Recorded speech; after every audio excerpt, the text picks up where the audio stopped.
If you're wrestle scared, do this. Be very intentional about your mental preparation. You don't walk into a tournament and allow the energy of the event to affect you and say, this is how I'm going to compete, right? So if you have a terrible work environment, that can affect you, right? If you have a great work environment, you can be in a terrible mood and that can affect you and, help you to have a great career potentially. And that's the reason we seek out nice environments, right? Well, the energy of the event in wrestling is very chaotic. There's adrenaline, there's some self-doubt. We all have some self-doubt.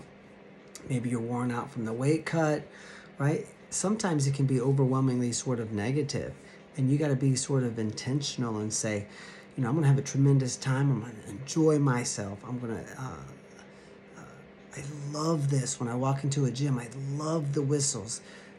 When I was a wrestler, when I heard the whistles when I walked into a gym, I just said, God, I love this stuff, right? Stepping on the squishy mat, for me, I was like, God, I love it, right? Because you don't walk around on a mat all the time, right? It's like maybe a hockey player who gets on the ice and they jump on the ice and for a quick warm up and they go, man, I love this. They're squeezing the stick, right? There's an emotions. You want to find something to trigger those excited, fun emotions. And if you just leave the environment to trigger your emotional response, it might not be what you want, right? So the noise and the people yelling and the fans, to me, that's exciting. If to you that's chaos, you need to sort of reframe that and go, no, or say, yes, this is chaos, but it's my kind of chaos. I love this stuff, right? So number one would be, don't allow your emotions to go down in a toilet bowl. So be very intentional about getting excited. Number two, look at Jordan Burkett. I was at the World Cup this weekend. I put a post on social media. Watch how she gets ready for her matches. Watch how Kerry Collat would jump on the stage and stomp his feet and clap his hands. I think most of us don't want to walk out sort of laid back and nonchalant. There are people that do. There are some tremendous Olympic champions that have done that. But I think most of us, we have to like charge up and slap yourself in the face. Take some deep breaths, stomp your feet and say, okay, it's time to rock and roll. Let's go, right? So physical activation, it's something that you want to do, right? How about listening to music? It can be tremendous for you. That is a tool. If you think you need to use it, I would do so. Watch the Olympics, and they show these athletes before their competitions. A lot of them are utilizing music, and that can be good to unwind and relax too in between rounds. Listen to some laid back music, right? I tell my nephew, when you're at a tournament, you always want to try to take a nap. Just put some white noise on, like maybe the sound of the ocean or something on your earbuds, and go find a cool dark hallway or put a black t-shirt over your eyes and just set your alarm and block everything out. So the music can also work as kind of a way to escape and calm and get away from the thoughts of wrestling as well.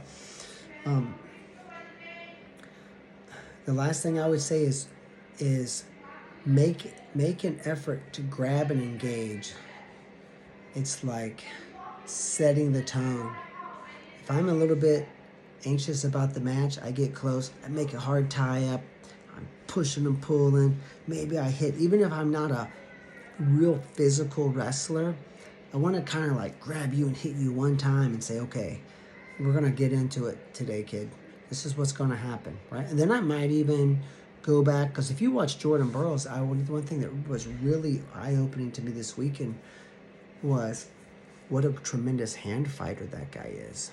He has to be one of the best hand fighters in the world, because he's fighting to keep you from tying him up.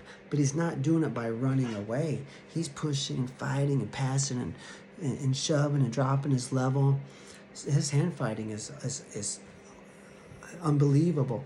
So grabbing your opponent and just give them a little hit right off the bat, that can kind of make you feel good about setting the tone as well. So from a aggressive standpoint, if you're lacking it, there you go. Subscribe to our YouTube channel. You can build a whole career at perthewrestling.com. We just had 18 wrestlers sign Division I scholarships in the past year and a half from our academy. 18 in 1 year, 1.5 years, 27 wrestlers total. So our online academy, weekend competition camps, girls year-round programs, girls summer camps. We have 28 and 56-day camps in the summer, all the way down to 5-day camps. Beginners wrestling. I mean, once a month we do a weekend overnight camp, private lessons, our online academy. You can build a tremendous career around that as well. I just chatted with Stefan Micic. He was third in the world and All-American at Michigan. He wrestles for Serbia now, 5th in the Olympics, and he bought my program back when he was 11. His dad did, and that was a kickstart to their career. So I chatted with Stefan and his dad for about 45 minutes this weekend, and there's a lot of famous wrestlers walking around there who got their start with Per The Wrestling, just training virtually at home. So check out our online wrestling academy as well. Good luck.